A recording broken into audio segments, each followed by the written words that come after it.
Assalamualaikum warahmatullahi wabarakatuh. Kami dari kelompok 2 RBL TPB 36A. Dan kali ini kami akan ngejelasin tentang penerapan dan pengaplikasian motor listrik sederhana. Saya Ika Nur Agustria, NIM 120260003, Prodi Farmasi TPB 36, kelompok 2.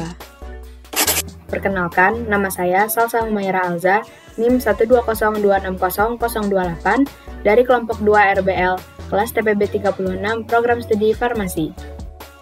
Hai, nama saya Agin Gita Pratiwi dari Prodi Farmasi dengan NIM 120260013 dari TPB 36.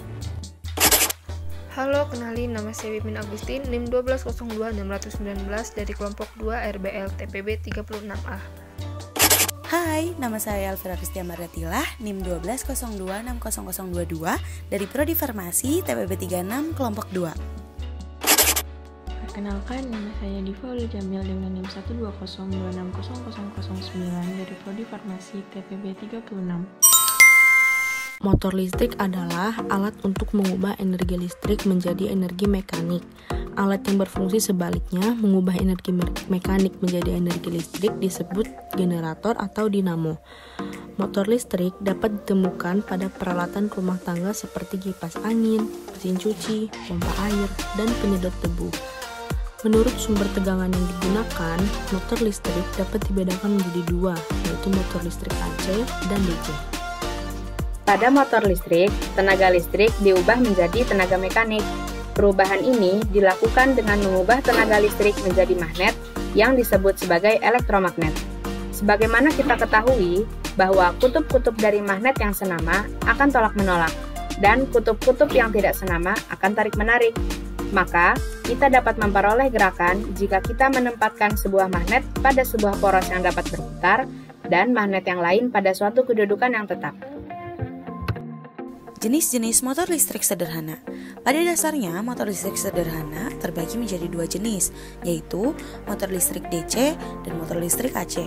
Kemudian, dari jenis tersebut digolongkan kembali menjadi beberapa klasifikasi sesuai dengan karakteristiknya. Yang pertama adalah motor arus searah dan kendali. Pada jenis ini terbagi lagi menjadi dua, yaitu A, motor terbuka. Motor terbuka ini mempunyai lubang ventilasi yang memungkinkan lewatnya udara pendingin dari luar ke sekeliling lilitan motor. Dan yang B adalah motor tertutup sempurna, yaitu motor yang benar-benar tertutup sehingga tidak ada lagi udara ventilasi yang dapat memasuki motor. Yang kedua adalah motor shunt. Ini merupakan tipe motor DC yang paling umum. Cara hubungnya sama seperti generator shunt, yaitu medan shunt dihubungkan langsung pada terminal sehingga paralel dengan rangkaian jangkar. Tahanan geser medan biasanya dihubungkan seri dengan medan. Motor listrik induksi. Motor listrik induksi berfungsi untuk mengubah energi mekanik yang berupa tenaga putar di dalam motor DC. Energi listrik diambil langsung dari kumparan armatur dengan melalui sikat atau komutator. Lain halnya pada motor AC. Pada motor AC, kumparan motor tidak menerima energi listrik langsung, tetapi secara induksi, seperti yang terjadi pada energi kumparan sekunder transformator. Oleh karena itu, motor AC dikenal dengan motor induksi. Motor induksi satu fasa dan motor induksi 3 fasa.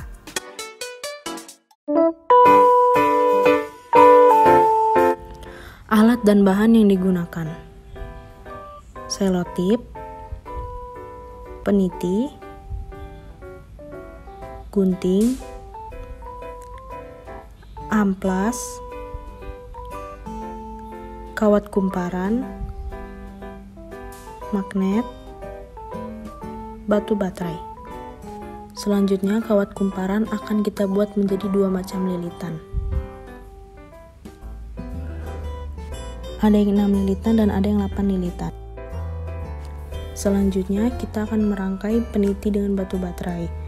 Peniti kita tempelkan di kutub negatif dan kutub positif pada batu baterai. Pastikan peniti menempel di kutub tersebut.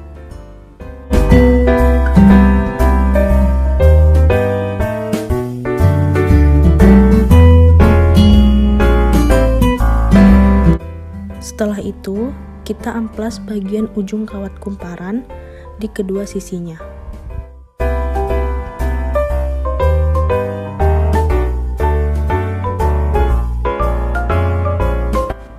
Lalu kita rangkai seperti yang ada di dalam video ini. Ini menggunakan variasi kawat kumparan, dan ini menggunakan 6 lilitan. Selanjutnya menggunakan variasi kawat kumparan dengan 8 lilitan. Seperti yang kita lihat dalam video, variasi menggunakan 6 lilitan dan 8 lilitan dengan menggunakan 2 medan magnet tidak membuat kawat kumparan tersebut bergerak dengan kencang. Pada percobaan kali ini, kita menggunakan variasi medan magnet.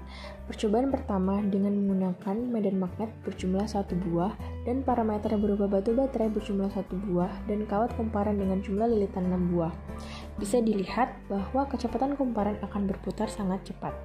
Selanjutnya, menggunakan jumlah medan magnet 2 dengan batu baterai dan kawat kumparan sama seperti sebelumnya, yaitu batu baterai berjumlah 1 dan kawat kumparan dengan jumlah lilitan 6.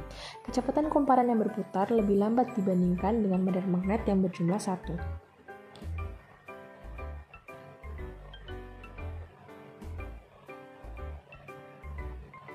Lalu, kita melakukan percobaan dengan batu baterai yang berjumlah 2 dengan jumlah lilitan 6 buah dan variasi yang digunakan masih sama, yaitu jumlah medan magnet.